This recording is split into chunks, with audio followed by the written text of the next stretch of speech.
Y ahí están los resultados. Una economía que no crece lo suficiente, una élite empresarial que no compite lo suficiente, un modelo económico que concentra la riqueza y distribuye mal la que hay.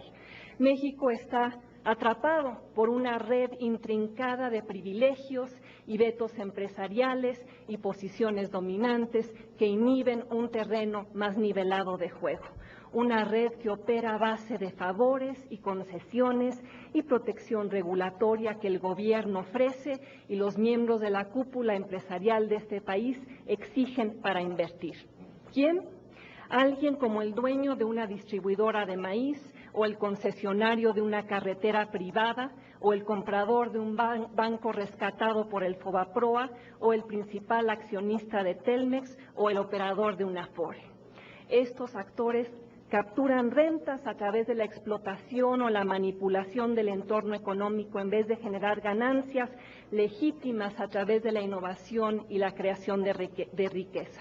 Y los consumidores, los ciudadanos de México, contribuyen a la fortuna de los rentistas cada vez que pagan la cuenta telefónica, la conexión a Internet, la cuota en la carretera, la tortilla a un precio fijo, la comisión de las Afores, la comisión por una tarjeta de crédito, ejemplo tras ejemplo de rentas extraídas a través de la manipulación de los mercados. Y el rentismo acentúa la desigualdad, produce costos sociales, disminuye la productividad, aumenta los costos de transacción en una economía que para competir globalmente necesita disminuirlos. Y para extraer esas rentas, esos jugadores dominantes han erigido altas barreras de entrada a nuevos jugadores, creando así cuellos de botella que inhiben el crecimiento de México en un mundo cada vez más globalizado. Y la concentración de la riqueza y el poder económico en esos jugadores dominantes, ¿en qué se traduce?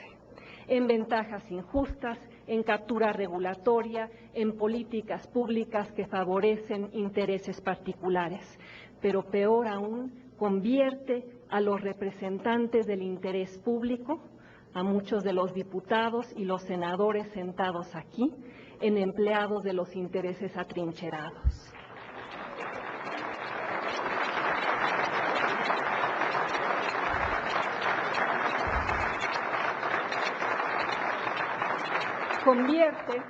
Convierte al gobierno en empleado de las personas más poderosas del país y lleva a las siguientes preguntas. ¿Quién gobierna en México? ¿Quién gobierna en México? ¿El Senado de la República o Ricardo Salinas Pliego cuando logra controlar los vericuetos del proceso legislativo, como lo hizo en el tema de los corresponsales bancarios? ¿Quién gobierna en México? ¿La Secretaría de Comunicaciones y Transportes o UNEFON? ¿La Comisión Nacional Bancaria o los bancos que se rehúsan a cumplir con las obligaciones de transparencia que la ley les exige? ¿Quién gobierna en México? ¿La Secretaría de Educación Pública o el Bester Gordillo? ¿La Comisión Federal de Competencia o Carlos Slim? ¿Pemex o Carlos Romero de Champs? ¿Ustedes o una serie de intereses que no logran contener?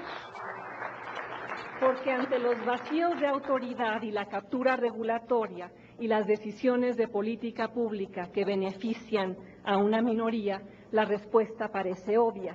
México padece lo que algunos llaman un Estado dentro del Estado o lo que otros denominan una economía sin un gobierno capaz de regularla de manera eficaz. Eso, y no la caída en la producción petrolera, es lo que condena a México al subdesempeño crónico. Y una y otra vez el debate en este país sobre cómo promover el crecimiento y cómo fomentar la inversión y cómo generar el empleo se encuentra fuera de foco. El gobierno piensa que para lograr esos objetivos basta con tenderle la mano al sector privado para que invierta bajo cualquier condición. Y el sector privado, por su parte, piensa que es la panacea que se le permita participar, por ejemplo, en el sector petrolero. Pero esa es solo una solución parcial a un problema mucho más profundo. El meollo detrás de la mediocridad económica de México se encuentra en su estructura económica y en las reglas del juego político que la apuntalan.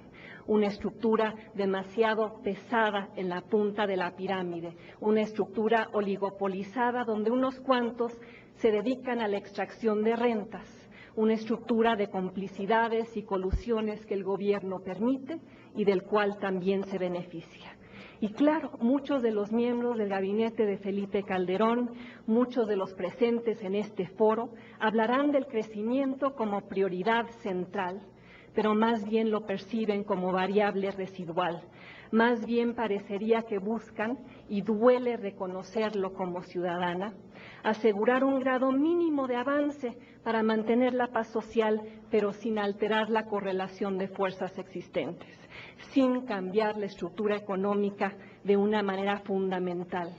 Y el problema surge cuando ese modelo que hemos construido comienza a crear monstruos, cuando ese apoyo gubernamental a ciertos grupos y ciertas personas produce monopolios y duopolios y oligopolios y sindicatos rapaces que ya no pueden ser controlados, cuando las criaturas del Estado, como las llama Moisés Naim, el editor de la revista Foreign Policy, amenazan con devorar a ese Estado.